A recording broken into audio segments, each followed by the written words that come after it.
Star उत्सव पर देखिए आपके चहेते शोज अब से डीडी फ्री डिश पर।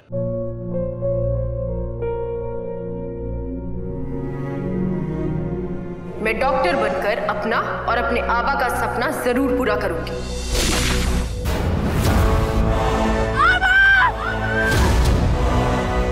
वादा करो मेरी बेटी सही की जिम्मेदारी निभाओगे।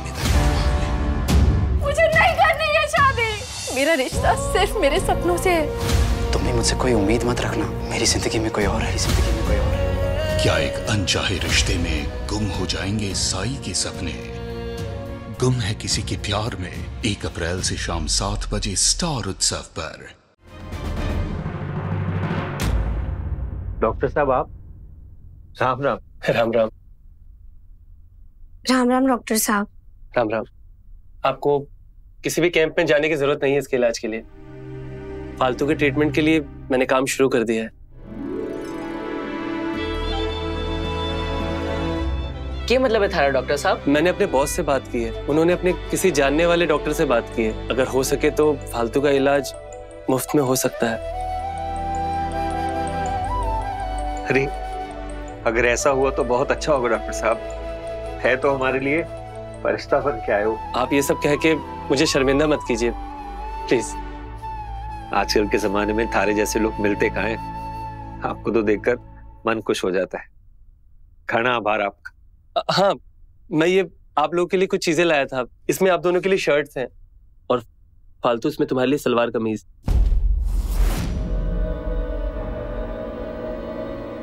देखो कैसी है। तेको ये ना करना चाहिए था डॉक्टर साहब। हम लोग परेशान जरूर हैं, पर इतने लाचार और मजबूर ना कि अपने शरीर को ढकने के लिए कपड़े भी ना खरीद सके। तो आज के बाद ये सब मत करना प्लीज। लाडो बिल्कुल ठीक कह रही है डॉक्टर साहब। आपके वैसे ही बहुत एहसान है हम पर, हमें और बोझ में मत दबाइए। ये सब मैं एहसान जताने के लिए नहीं कर रहा हूँ अंकल। आप लोगों के साथ एक रिश्ता सा जुड़ गया है और मैं इसीलिए जो कुछ भी करता हूँ मुझे कम लगता है। और इससे बढ़कर एक और बात है जो आज मैं आप लोगों से करने आया हूँ। एक्चुअली मैं आप लोगों की परमिशन लेना चाहता हूँ ताकि उसके बाद मैं अपने घर पर बात कर सकूं। मैं समझा को नहीं। बात दरअसल ये है अंकल कि मैं फालतू को पसंद करता हूँ और उससे शादी करना चाहता हूँ।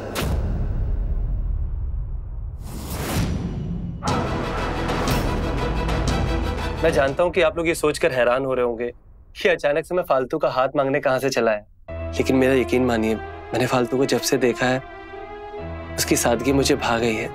फालतू को आज दिखाई नहीं देता है, लेकिन ऐसा हमेशा नहीं होगा। हमें इसकी बीमारी का पता चल चुका है और जल्द से जल्द हम इसका इलाज भी करवा लेंगे और जल्द ही फालतू की रोशनी भी वापस आ जाएगी। लेकिन मुझे फालतू जैसे सिंपल लड़की जो सबका ख्याल रखती हो, जो दिल की साफ हो, वो नहीं मिलेगी। मैंने हॉस्पिटल में देखा था कैसे ये 2 औरतों का झगड़ा सुलझाने के लिए अपने हिस्से का सेब उन्हें दे दिया था। ये लो आराम से दोनों खाओ और अब झगड़ना नहीं, ठीक है? नहीं। ये थे क्या कह रहे हो डॉक्टर साहब? ये जानते हुए भी कि लाडो देख को नहीं सके। आप तो भगवान हो। मने बापू साहब, हैक और प्रताप भाई साहब को ये मसाले बेचने जाना था ना? है लोग जाओ, देर हो जाएगी। मारी को डॉक्टर साहब से अकेले में कुछ बात करनी। अकेले में बात करनी? क्या बात करनी? करनी है बापू साहब। अब मैं तारी छोटी सी लाडो ना रही, बड़ी हो गई हूँ, समझदार हो गई हूँ। और वैसे भी डॉक्टर साहब ने हमारी कितनी मदद की है, और अगर वो हमारे जीवन भर का साथ मांग रहे हैं, इतना बड़ा फैसला लेने से पहले मैं उनसे बात भी ना कर सकूं। ठीक है, कर ले बात। डॉक्टर साहब, हमारे को ग्राउंड के पास वाले रास्ते पर ले जा सकते हो? हम वहीं बात कर लेंगे। ठीक है फालतू, जैसा तुम्हें ठीक लगे। आओ। ओहो, आयान और तनीषा दोनों आ गए। Welcome welcome.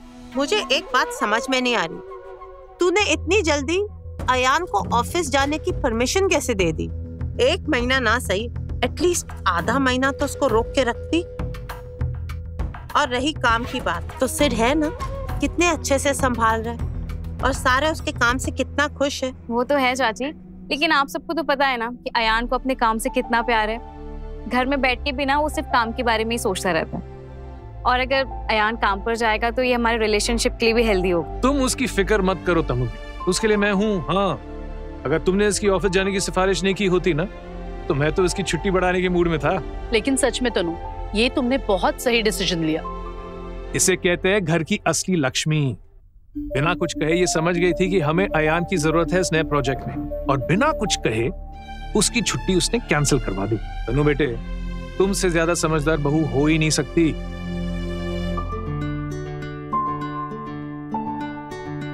अच्छा, आप जाओगे या मैं छोड़ने आऊँ? नहीं, मैं जाता हूँ। अच्छा, जल्दी आ जाना, मैं इंतजार करूंगी। Thank you. बाय माँ, बाय बाबा।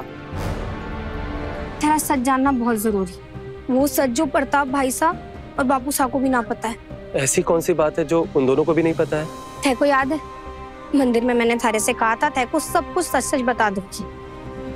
तेरे तो पूरा भरोसा है हमारे को, इसलिए तेरे को वो सब भी बता दूंगी जो परिवार वालों को ना बता सकती। समझो वो सच बताने का समय आ गया डॉक्टर साहब। हमारा ब्याह हो चुका है डॉक्टर साहब। हमारी मांग में किसी और के नाम का सिंदूर है। भले ये सिंदूर समाज और कानून के लिए कोई मायने ना रखता हो, पर हमारे लिए पूरी रीति रिवाज से की गए ब्याह से कम ना है। मैं अपने मन में किसी और को अपना पति मान चुकी, भले अपने परिवार वालों को ना बता सकूं, पर मैं जानूं, हमारी माता रानी जाने कि हमारी मांग सुनी ना है। मतलब उस दिन मंदिर में जो तुमने अपनी शादी के बारे में कहा था वो सब सच था? बस तुमने अपना पति मुझे बता दिया था, जबकि तुम्हारा पति कोई और है। हाँ डॉक्टर साहब, पर तब मैंने ये ना पता था कि थे मुझे पसंद करने लगोगे, हमारे घर रिश्ता ले आओगे। मैंने तो लगा था बस इंसानियत के नाते हमारी मदद कर रहे हो। हमारा ये सच में किसी के सामने ना आने देना चाहती थी, पर तारी जिंदगी का सवाल है इसलिए तय को बता दी। तारा बहुत आभार है हम पे डॉक्टर साहब, पर मैं तारे से ब्याह ना कर सकूं, मैंने माफ कर देना।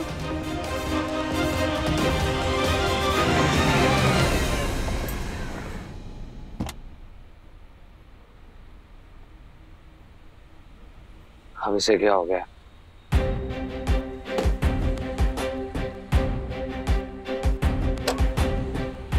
लगता है हीटअप हो गई है। उधर पानी कहाँ मिलेगा?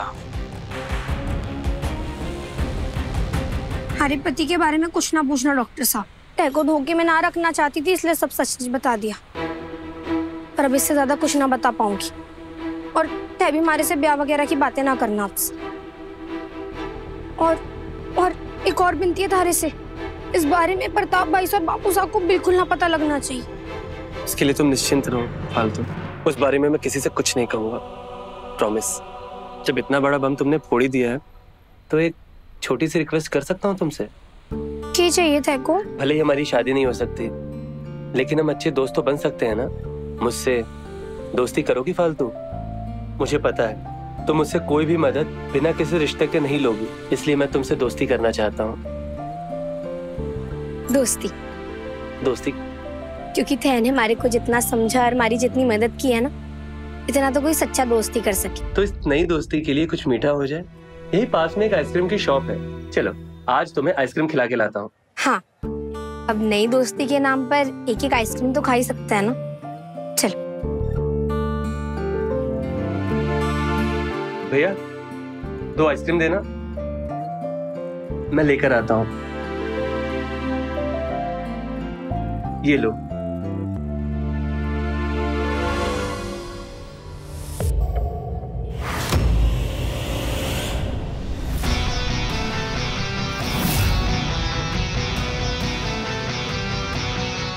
अरे को हमारे पति के बारे में जानना था ना, आ गए, साक्षात दर्शन कर लो।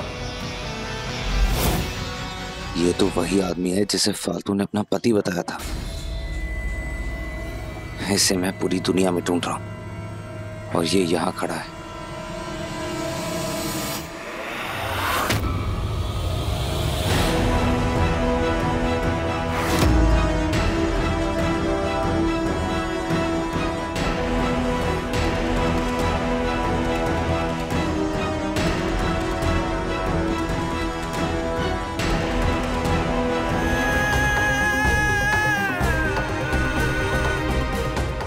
जिस हक से खड़ा है उसके साथ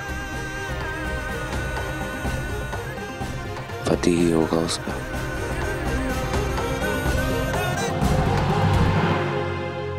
फालतू ये पैसे रख लो। ये पैसे किस लिए? अरे उधार नहीं दे रहा हूँ, ये वही पैसे हैं जो तुम्हारे बापू साहब ने इलाज के लिए हॉस्पिटल में जमा करवाए थे। एक्चुअली मेरे सीनियर डॉक्टर ने तुम्हारी फाइनेंशियल कंडीशन देखते हुए तुम्हारी सारी फीस ट्रस्ट फंड से जमा करवा ली है, इसलिए पैसे तुम रख लो। ये आदमी फालतू को इतने सारे पैसे क्यों दे रहा है और फालतू ये पैसे क्यों ले रही है? अब मैं चलूं? रुको।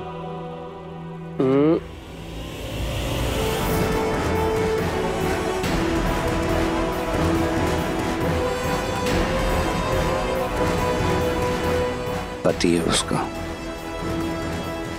और मैं तो उसे दिल से निकाल चुका हूं, तो फिर मुझे ऐसा क्यों फील हो रहा है?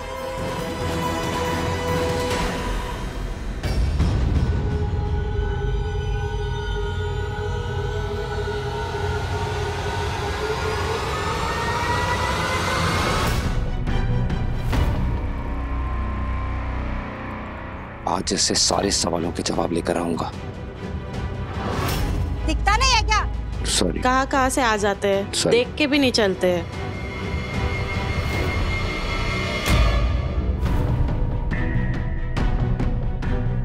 अरे अभी तो यहीं थे।